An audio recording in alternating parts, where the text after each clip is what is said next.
Video ini hanya untuk mereka yang punya logika. Bagi yang tidak punya logika, skip aja. Beberapa waktu yang lalu saya bertemu dengan mantan mahasiswa saya yang bercerita tentang semakin banyaknya orang yang dia kenal memutuskan untuk tidak beragama.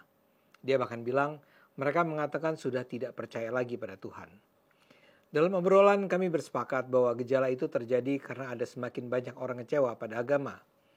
Dia bilang mereka yang meninggalkan agama menganggap agama adalah sekedar opium atau candu.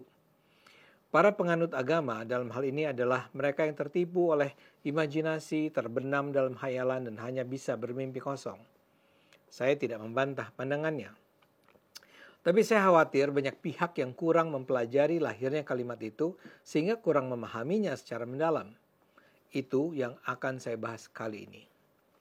Orang yang melontarkan kalimat agama adalah candu itu adalah Karl Marx, sosiolog Jerman yang dianggap sebagai bapak komunisme dunia. Tapi itu tidak berarti Marx membenci agama dan ingin melarangnya. Penting untuk memahami konteks historis dan pemikiran Marx secara keseluruhan sebelum menarik kesimpulan tentang kalimat itu. Kalimat itu berasal dari karya Marx yang berjudul A Contribution to the Critique of Hegel's Philosophy of Right yang mulai ditulis pada tahun 1843 namun tidak diterbitkan hingga waktu kematiannya. Dalam konteks pemikiran Marx, ungkapan ini tidak berarti bahwa agama itu buruk atau harus dihapuskan. Sebaliknya, Marx menggunakan metafora candu untuk menggambarkan bagaimana agama dapat berfungsi sebagai penghibur bagi penderitaan dan kesengsaraan yang dialami oleh masyarakat, khususnya kelas pekerja. Ia berpendapat bahwa agama dapat menutupi ketidakadilan sosial dan ekonomi yang sebenarnya, sehingga menghalangi orang untuk mencari solusi nyata untuk masalah mereka. Dengan kata lain, agama bisa jadi pelarian sementara dari realitas yang keras, tapi tidak mengatasi akar masalahnya. Marx menulis begini, agama adalah desah napas keluhan dari makhluk yang tertekan, hati dari dunia yang tak punya hati, dan jiwa dari kondisi yang tak berjiwa. Ia adalah opium bagi masyarakat. Jelas bahwa Karl Marx justru menganggap agama sebagai opium yang meringankan beban bagi manusia, alih-alih menuduh agama sebagai candu yang menyebabkan ketergantungan. Konteks opium adalah sebagai obat peringan beban pikiran. Marx percaya bahwa agama punya fungsi tertentu dalam masyarakat yang mirip dengan fungsi opium terhadap orang sakit atau cedera. Ia mengurangi rasa sakit dan memberi ilusi yang menyenangkan kepada si sakit.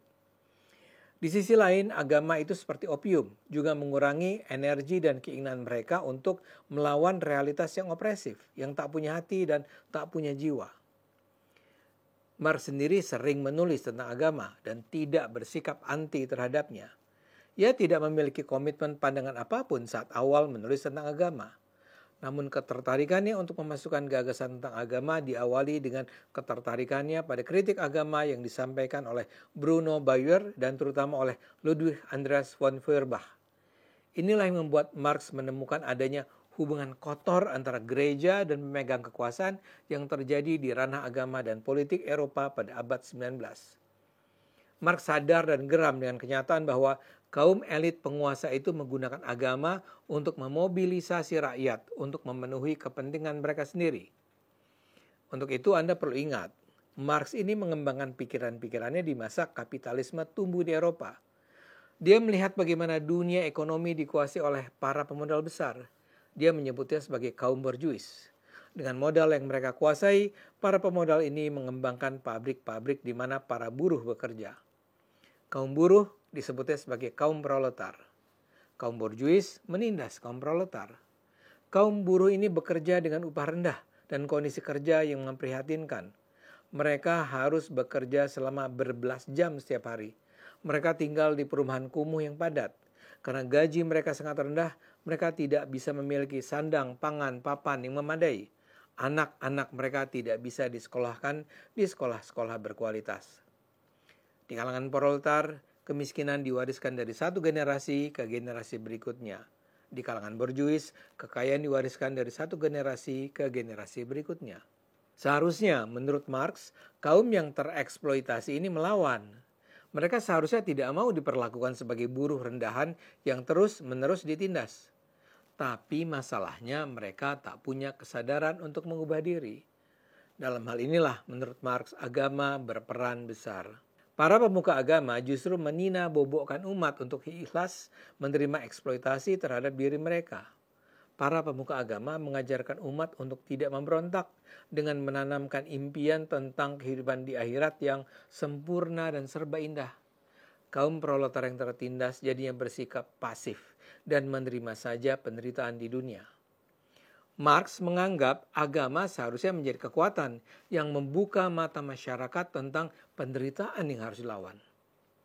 Akibatnya, kesenjangan kaya dan miskin terus bertahan. Kaum borjuis hidup serba mewah gemerlap, sementara kaum proletar terbenam dalam penderitaan yang tak berkesudahan. Dalam konteks itulah Marx mengatakan agama adalah candu. Marx tidak dengan sendirinya bilang agama itu menipu.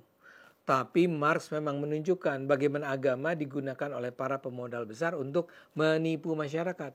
Saya sendiri termasuk yang setuju dengan apa yang dikatakan Marx. Agama memang bisa berbahaya kalau digunakan dengan cara yang digambarkan Marx. Agama itu memang bisa melumpuhkan, bisa membuat kita tidak bisa bersikap kritis, membuat kita tidak menyadari arti penting kepedulian terhadap kaum tak mampu. Kita lihat saja lah isi dakwah agama yang sering kita dengar di rumah ibadah atau di televisi. Hampir tak ada yang menyadarkan umat untuk peduli pada nasib kaum papa. Hampir tak ada yang bicara tentang upaya bersama untuk mengatasi kesenjangan kekayaan. Hampir tak ada yang bicara soal arti penting memerangi korupsi. Hampir tak ada yang secara terbuka mengecam gaya hidup mewah yang semakin lazim dipertunjukkan saat ini. Bahkan tak sedikit pemuka agama yang juga bergaya hidup mewah. Karena itu saya merasa memang sudah saatnya agama dikembalikan pada fungsinya semula. Agama seharusnya menyadarkan, mencerahkan, mengubah keadaan agar kesejahteraan bisa dirasakan seluruh lapisan masyarakat. Tapi itu semua harus dimulai oleh kesadaran dalam diri pemuka agama itu sendiri bahwa mereka bisa berperan besar untuk menciptakan dunia yang lebih baik. Agama memang tidak seharusnya menjadi obat candu, opium, atau bahkan racun. Hanya kalau agama menjadi obat yang mencerahkan, agama tidak akan lagi ditinggalkan. Ayo gunakan akal sehat, karena hanya kalau kita gunakan akal sehat, dunia akan selamat.